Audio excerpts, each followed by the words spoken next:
Santorin est certainement l'un des sites le plus original et le plus fantastique de toute la Méditerranée.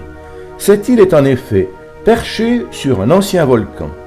À la fin du XVIe siècle avant Jésus-Christ, certains pensent qu'il y eut une terrible explosion volcanique qui fractura et disloqua l'île en soulevant des vagues que certains auteurs estiment à plus de 200 mètres de hauteur.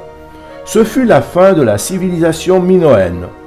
On s'en doute, le visiteur se sent pris d'une certaine angoisse lorsqu'il arrive à Santorin. Les cendres noires et rouges prennent la place du gravier. C'est bien l'enfant terrible des Cyclades qui est représenté par cette île. Santorin fait partie intégrante du mythe de la Grèce antique. Son spectacle surnaturel en fait une étape indispensable. La caldeira ou cratère du volcan est un anneau incomplet de 8 km de diamètre et 85 km² avec une profondeur de 300 mètres. Une petite route étroite en lacet nous conduit sur la crête du volcan alors que notre bateau s'éloigne peu à peu. Calistée fut le premier nom donné à cette île, autrement dit la plus belle, puis Terra, du nom de la ville antique construite sur place. Elle avait une surface beaucoup plus importante avant l'explosion. Du côté de la caldeira, son littoral occidental est constitué de falaises, tandis que la zone orientale, plus basse, ménage une plaine côtière assez vaste. Au niveau des falaises, on reconnaît toutes les couches laissées par les différentes explosions et éruptions. Au centre de la caldeira, la petite île de Nea Kameni, la partie active du volcan, avec une dernière éruption le 1er février 1950.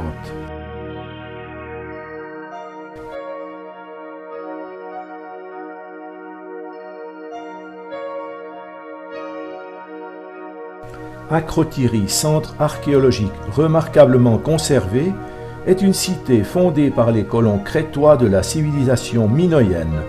Ce vaste chantier est facilement accessible en bus, en voiture ou dans le cadre d'une excursion.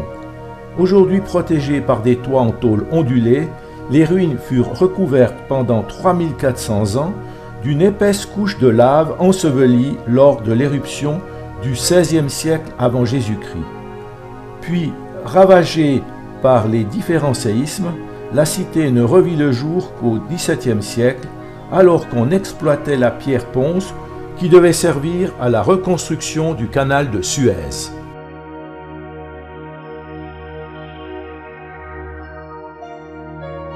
Les fouilles archéologiques débutèrent en 1967, révélant une civilisation aussi opulente que celle dévoilée en Crète à Knossos.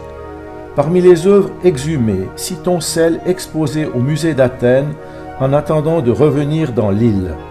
En suivant la visite fléchée du site, vous verrez les façades de maisons en pierre taillée massive, parfois conservées jusqu'au 3e étage, des cheminées, des cadres de portes, des escaliers en pierre, des tuyaux d'évacuation qui vous donneront un bon aperçu de ce que devait être jadis la vie dans la cité.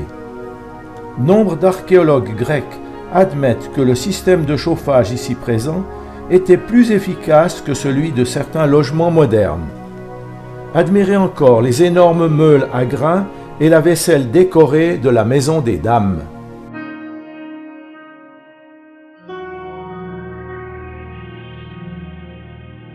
Le site était habité au Néolithique, soit au 5e millénaire avant Jésus-Christ, sous forme d'un petit village côtier sur une petite presqu'île plate.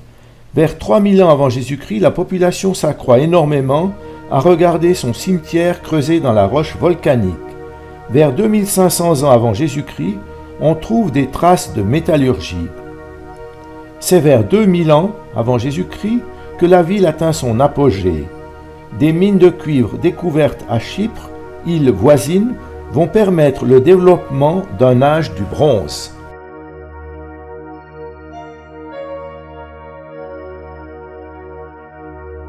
La localité de Périssa se trouve sur la côte orientale de l'île, en dehors de la caldeira, mais au pied d'une falaise de lave, bordée d'une plage de sable noir, typique des zones volcaniques. Cette plage est très appréciée pour son sable, car beaucoup d'entre elles sont couvertes de galets. Vue plongeante sur la plaine et son aéroport, région à l'opposé de la caldeira sur la côte est. Là, les plages sont surtout recouvertes de galets.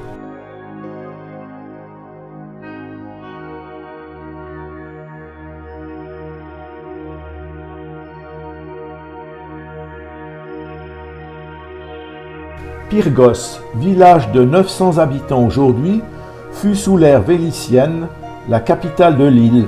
Aujourd'hui, c'est un faubourg de Tyra, construit en amphithéâtre sur une colline, offrant une splendide vue, au sommet des ruines d'un château fortifié.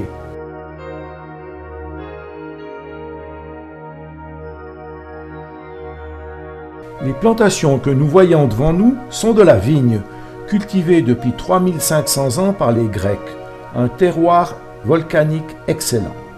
Les plants poussent à même le sol, donnant l'impression de cultures abandonnées. En fait, les grappes qui poussent à l'intérieur des cercles sont mieux protégées du soleil brûlant. Sur ces 1400 hectares, on cultive du blanc pour des vins secs ou doux et du rouge pour des vins fruités. Mais c'est le Vinsanto, un hectare blanc connu depuis l'Antiquité, qui tient la vedette. Tyra ou Terra est la localité la plus importante avec ses 2000 habitants, avec ses maisons blanches massées sur la crête de la caldeira, donnant l'impression que cette dernière est saupoudrée de neige. Les résidents sont tous plus ou moins rattachés au tourisme par l'hôtellerie, le commerce, les transports. Nous sommes arrivés en bus, mais il y a aussi le transport avec le téléphérique et, moyen plus traditionnel, les ânes. Si les rues ne sont pas noires de monde, c'est que nous sommes tôt le matin et en dehors de la grande saison touristique. Comme c'est traditionnel en Grèce, les façades des maisons sont blanches, permettant une bonne réverbération de la chaleur. La chaux est appliquée sur les façades pour des raisons d'hygiène. Les volets, les cadres de fenêtres, les coupoles des églises sont bleus. Ces deux couleurs sont celles du drapeau national grec.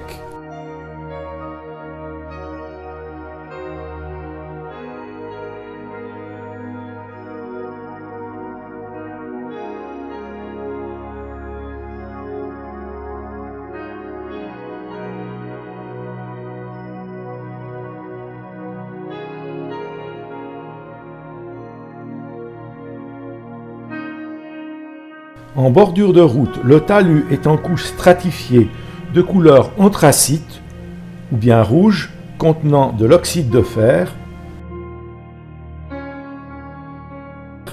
En contrebas, la plaine et ses plages de sable noir.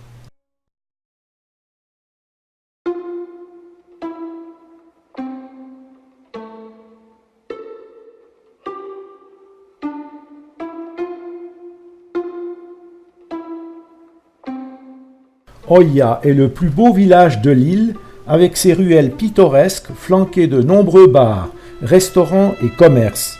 Des bijouteries clinquantes côtoient de paisibles maisons adorablement peintes. De petites chapelles inscrivent leurs dômes bleus sur la voûte céleste. Des terrasses en surplomb semblent prêtes au grand plongeon dans les eaux sombres de la caldeira. Son coucher de soleil est une merveille incontournable.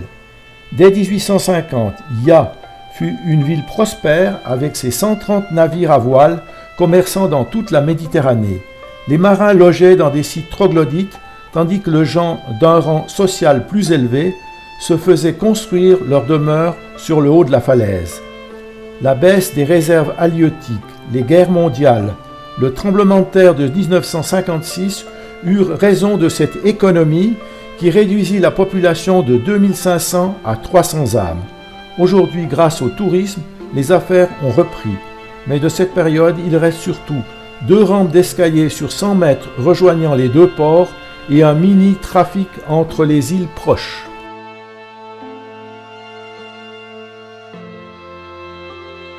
Voici le chemin qu'empruntent les ânes chargés de bagages ou des touristes eux-mêmes qui viennent profiter de ce merveilleux paysage.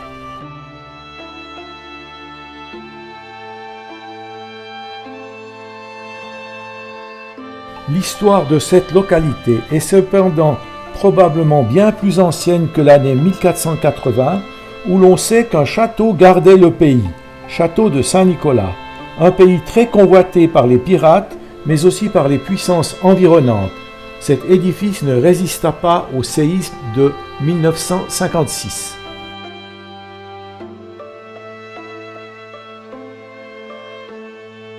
La foi orthodoxe reste encore vive dans ces contrées où les chapelles se suivent bardées d'icônes. Mykonos n'est pas la seule île avec des moulins.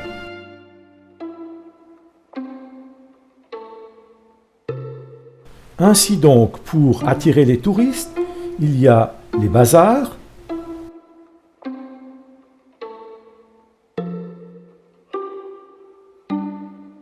les ânes, les paysages et les nombreux moulins dont certains sont encore en activité.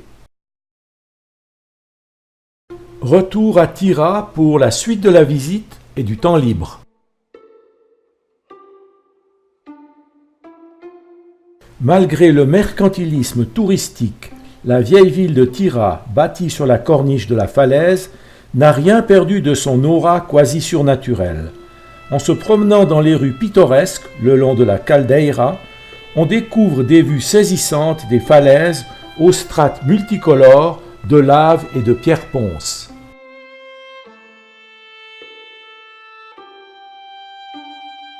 On découvre de somptueuses terrasses, mais aussi de nombreuses piscines, alors que l'eau est rare. Espérons que ce soit de l'eau de mer.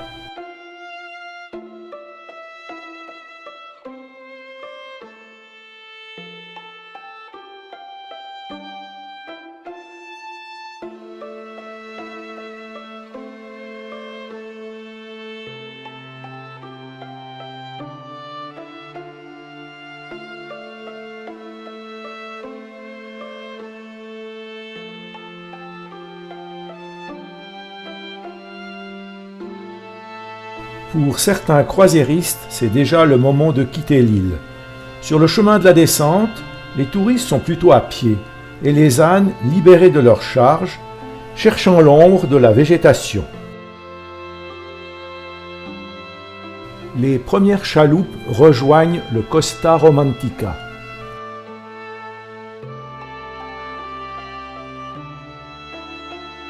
Moins glamour, la descente en téléphérique qui a cependant l'avantage de nous dégager le paysage sur toute la caldeira, l'île Nea Kameni et le chemin des ânes.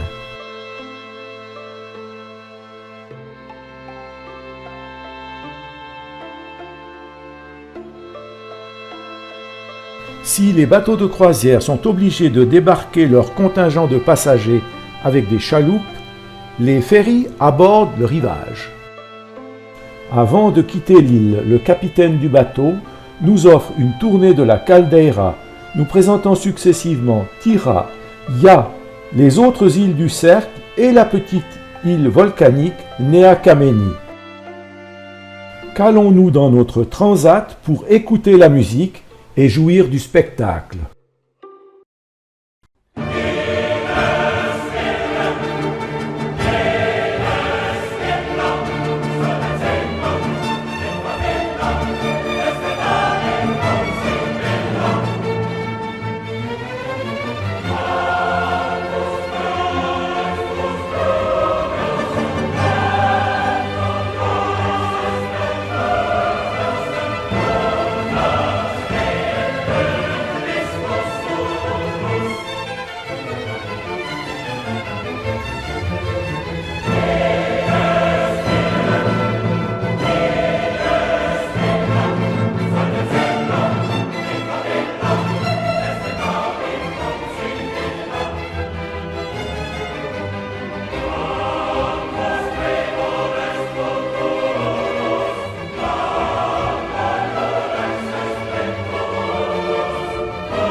Depuis son éruption cataclysmique du XVIe siècle avant Jésus-Christ, le volcan de Santorin n'a cessé de fonctionner, donnant naissance à de petites îles qui ont successivement émergé au centre de la caldeira et qui se sont parfois rattachées l'une à l'autre, telles Palea Kameni, 60 hectares, 98 mètres de haut, Nea Kameni, 340 hectares, 127 mètres de haut.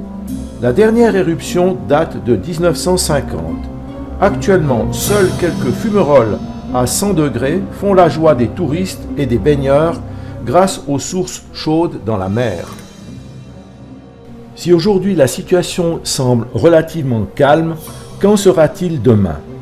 Sans s'éloigner trop de la Méditerranée, oubliant les dangers du Katla en Islande, de Yellowstone aux USA, concentrons-nous sur la petite plaque italo-adriatique qui s'étend, comme son nom l'indique, sur l'Adriatique, descendant en Méditerranée à l'ouest au large de la Sicile, à l'est au large de la Grèce, jusqu'au sud de la Crète. Cette région comporte la zone sismique du Frioul au nord de l'Italie. Le Vésuve dans la région de Naples, avec ses constructions en zone interdite sur le flanc du volcan.